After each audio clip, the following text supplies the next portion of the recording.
levantou-se e para salvar a sua vida se foi, e chegou a Berseba, que pertence a Judá, e ali deixou o seu moço. Ele mesmo, porém, se foi ao deserto, caminho de um dia, e veio e se assentou debaixo de um zimbro, e pediu para si a morte e disse: basta, toma agora, ó Senhor, a minha alma, pois não sou melhor do que meus pais. Deitou-se e dormiu debaixo do zimbro. Eis que um anjo o tocou e lhe disse: levanta-te e come. Olhou ele e viu junto à cabeceira um pão cozido sobre pedras em brasa e uma botija de água. Comeu, bebeu e tornou a dormir. Voltou segunda vez, o anjo do Senhor tocou e lhe disse: levanta-te e come, porque o caminho te será sobremodo longo. Levantou-se, pois, e bebeu, e com a força daquela comida caminhou 40 dias e 40 noites até Horebe, o monte de Deus. Ali entrou numa caverna, onde passou a noite, e eis que lhe veio a palavra do Senhor e lhe disse: que fazes aqui, Elias? Ele respondeu: tenho sido zeloso pelo Senhor, Deus dos exércitos, porque os filhos de Israel deixaram a tua aliança, derribaram os teus altares e mataram os teus profetas à espada. E eu fiquei só, e procuram tirar-me a vida. Disse-lhe Deus: sai e põe-te neste monte perante o Senhor. Eis que passava o Senhor, e um grande e forte vento fendia os montes e despedaçava as penhas diante do Senhor. Porém o Senhor não estava no vento. Depois do vento, um terremoto, mas o Senhor não estava no terremoto. Depois do terremoto, um fogo, mas o Senhor não estava no fogo. E depois do fogo, um cicio tranquilo e suave. Ouvindo-o, Elias envolveu o rosto no seu manto e, saindo, pôs-se à entrada da caverna. Eis que lhe veio uma voz e lhe disse: que fazes aqui, Elias? Ele respondeu: tenho sido em extremo zeloso pelo Senhor, Deus dos exércitos, porque os filhos de Israel deixaram a tua aliança, derribaram os teus altares e mataram os teus profetas à espada. E eu fiquei só, e procuram tirar-me a vida. Disse-lhe o Senhor: vai, volta ao teu caminho para o deserto de Damasco. Amém. Deus abençoe a sua palavra aos nossos corações. Irmãos, podem sentar. Você está fugindo de Deus? Será que você tem fugido de Deus? A situação de Elias era exatamente essa. Estamos diante de um homem que fugia de Deus, procurava de alguma forma se esconder de Deus. Eu quero lembrar aqui algumas situações que antecederam esse momento.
dizia: clame mais forte, clame mais alto. Talvez Baal esteja dormindo, talvez esteja ouvindo alguns, atendendo algum pedido de alguém nesse momento. Quem sabe, talvez Baal esteja cuidando de algum outro negócio, se alimentando. E eles então mais clamavam: Baal, manda fogo. E não havia resposta. O silêncio era a resposta para os adoradores de Baal. E como era o costume deles, quando viam que o clamor, o brado, a oração, naquele momento não havia resposta, havia silêncio total, eles então começaram a rasgar os seus corpos, pegaram lâminas, cortavam os braços, cortavam os corpos, derramavam sangue ali diante do altar, para ver se de alguma forma o Deus Baal pudesse compadecer e mandar que viesse fogo do céu para consumir aquele altar. E depois, chegando ao meio-dia, passando do meio-dia, como era todo o costume daqueles adoradores de Baal, pararam daqueles momentos de silêncio. E agora então o povo de Deus ali, Elias liberando aqueles que ali estavam, e eu fazia um momento de clamar a Deus, desafiando toda aquela situação que eles viviam ali. E Elias então manda que fosse feito uma vara ao redor do altar dedicado ao Deus de Israel. E ele pede que essa vara seja larga, e aquela vara larga então é cheia de água, o altar é inundado por toda aquela água, a água colocada sobre o altar encharca todo aquele lugar. A loucura, queria que fogo descesse do céu, e agora enche de água o altar. E agora então com aquele altar encharcado e água por toda a volta, uma vara com água dominando aquele, todo ao redor ali do altar, eles começam então junto com aquele povo ali presente a orar ao Deus de Israel para que mandasse fogo. E o fogo de Deus consome todo o altar, toda a oferenda que estava colocada sobre o altar. E agora ali, meus irmãos, como era naquele costume daquele tempo e naquela situação, agora os sacerdotes de Baal são todos sacrificados ao fio de espada naquele momento. Logo depois, meus irmãos, Elias vive uma outra situação, quando ele, diante do rei, afirma que Deus mandaria chover depois de um longo período de seca que o povo estava experimentando. E ele clama a Deus e ora a Deus. E Deus então começa a mandar então uma pequena nuvem que também dá uma mão humana, vindo aparecendo bem longe. E depois então ele avisa o rei: a chuva de Deus está chegando, a nuvem está chegando, uma chuva intensa tomará esse lugar. Vá ao encontro de Israel, de rei Israel, o lugar para onde ele deveria partir para voltar ao seu palácio. E a chuva de Deus vem em resposta à oração de Elias. Mas nós estamos diante de um homem que de fato se tornou admirado na terra, temido no inferno, amado no céu, respeitado na terra, temido no inferno. Elias de fato se tornou um homem conhecido por aquilo que Deus estava fazendo através da sua vida. Estamos diante de um homem que desafia os 450 profetas de Baal.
ele foge, e fugindo, fugia na perna de Jezabel, procurava fugir também da presença de Deus.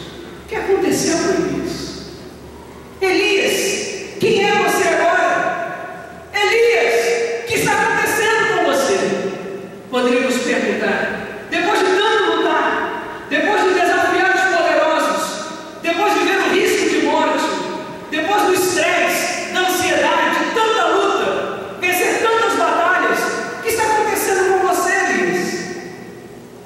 Elias parece ter se cansado e sentiu vontade de desistir de tudo e fugir de Deus.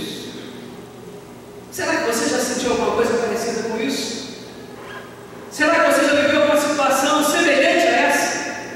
Vontade de desistir de tudo, enfrentou com galhardia, enfrentou com disposição tantas batalhas, tantos combates, tantas lutas, mas depois se cansou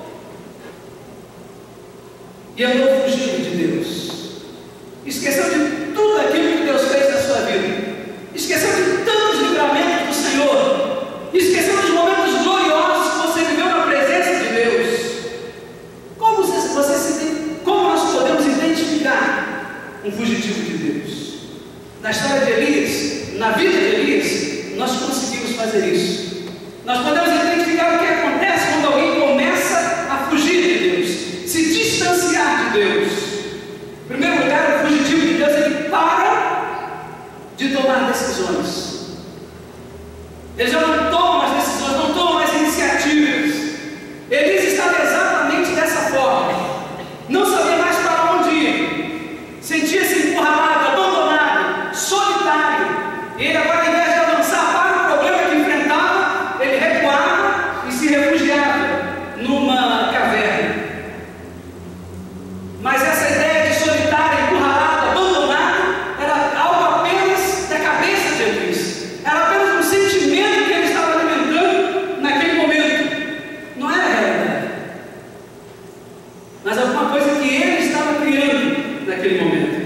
Quem cai numa depressão como essa que Elias se enfiou, sente-se exatamente dessa forma, impotente. E é muito curioso isso, irmãos.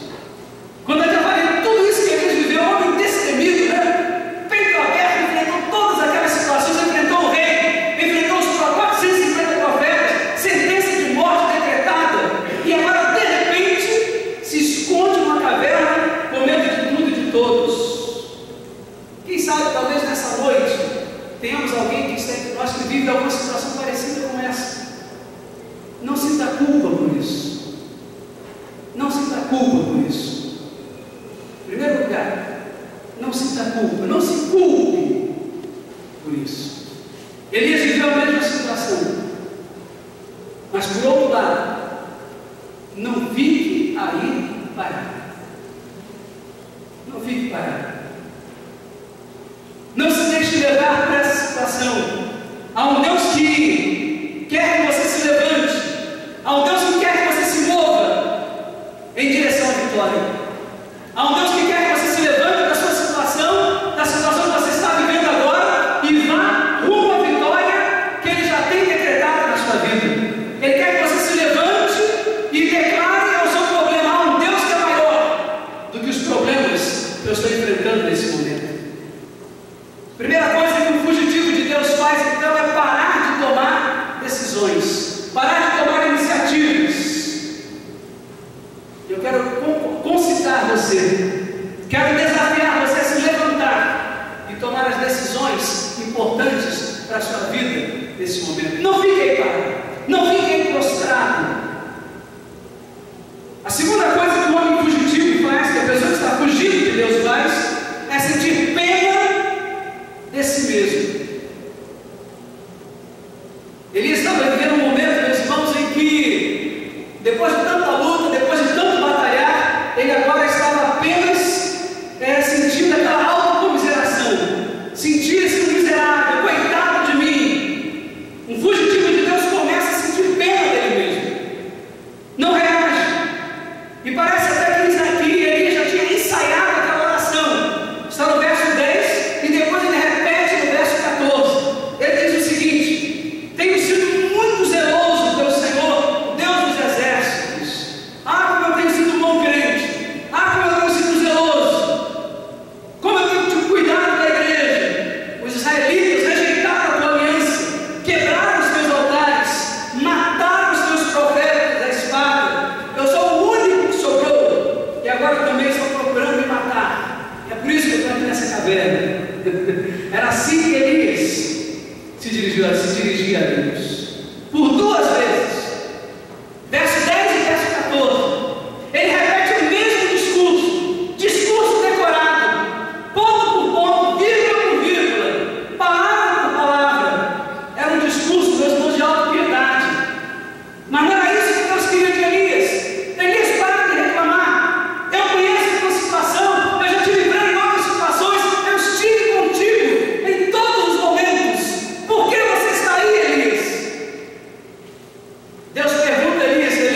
Deus, que não quer enfrentar, não quer assumir aquela posição que Deus já tem colocado em você.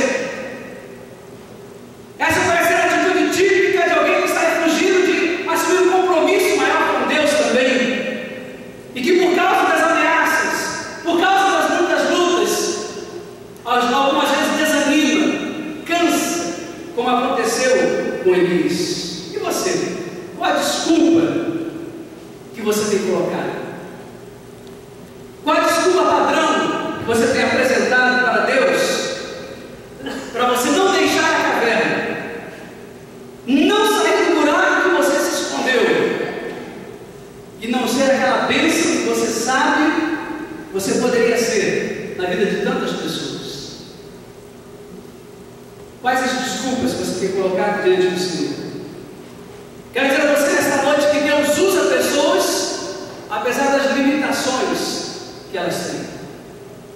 Deus usa as pessoas apesar dos pecados que elas já cometeram. Deus usa pessoas apesar das limitações que essas pessoas têm, das dificuldades que elas têm em suas vidas. Ele não apenas usa essas pessoas, como também Ele pode transformar essas pessoas. O medroso, Ele pode transformar um homem corajoso, uma mulher corajosa. Aquele que tem dificuldade para se comunicar, Ele pode dar àquela pessoa as condições para ela comunicar as suas ideias e ser aquela pessoa que tem condições de falar a alguém de maneira clara, de maneira bem apresentada. O tímido, ele é capaz de fazer daquela pessoa alguém que tem uma personalidade marcante. Ele pode mudar a sua maneira de ser e ajudar você a vencer cada dificuldade, cada limitação. Ele pode transformar a sua vida. Ele se sentia tão cheio de problemas a ponto de pedir a sua morte. Imagine isso. Tudo aquilo que aconteceu, meus irmãos, foi se acumulando na cabeça de Neemias de tal maneira que chegou um momento que ele pede a sua morte. Viu lá no verso 4 do texto que nós lemos? Olha o que está escrito lá. Ele mesmo, porém, se foi ao deserto, caminho de um dia, e veio e se sentou debaixo de um zimbro, e veja o que diz: e pediu para si a morte, dizendo: basta, toma agora, ó Senhor, a minha alma, pois não sou melhor do que meus pais. Ele estava desanimado, muito desanimado. Interessante, meus irmãos, que servos de Deus do passado, e vale a pena resgatar isso. Nós vemos